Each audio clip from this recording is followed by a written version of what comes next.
FDA approval for enasidenib was based on the complete response or the partial complete responses, or CRH, not only the combination of CR, CRH, but also the durability or duration of response for patients to this therapy, and also the transfusion independence that patients had after being on this therapy. So the clinical responses for patients that received this therapy, there were 199 patients that were evaluated.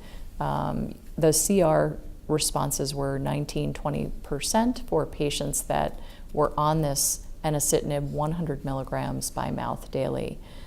For patients that had CRH, those percentages were a little bit lower, more around 8%, I believe. And again, those are meaningful responses to patients that would otherwise not really have complete opportunities to have complete remission. So complete remission rate in a patient population that's tough, like the population that was studied, is pretty challenging. So for example, in this study that was described, the median age of patients was 68 years old. Majority of patients had intermediate or poor risk cytogenetics, and the performance status for the majority of patients was at least an ECOG 1. Some patients had ECOG 0, but it was ECOG 0, 1, or 2, with the majority of patients being ECOG 1. This particular patient that we're now talking about is 48 years old, so he's much younger than the median age of the patients, although there were young patients that were studied in this enasidenib study.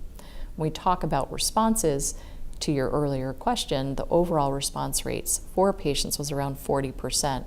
About half of that was CR, and some of those numbers were CRHs, around 8%, and the PR was closer to 6%.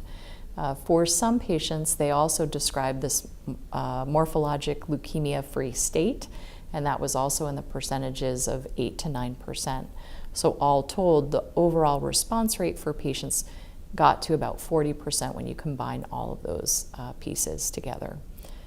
Furthermore, there has been some interest in the notion of stable disease for patients, and that has been meaningful and tallied to about 40 to 50% for some patients. So 48 to 53% of patients had some benefit with stabilization of their disease. So this can be a little confusing in terms of a patient having an IDH2 positive acute myeloid leukemia.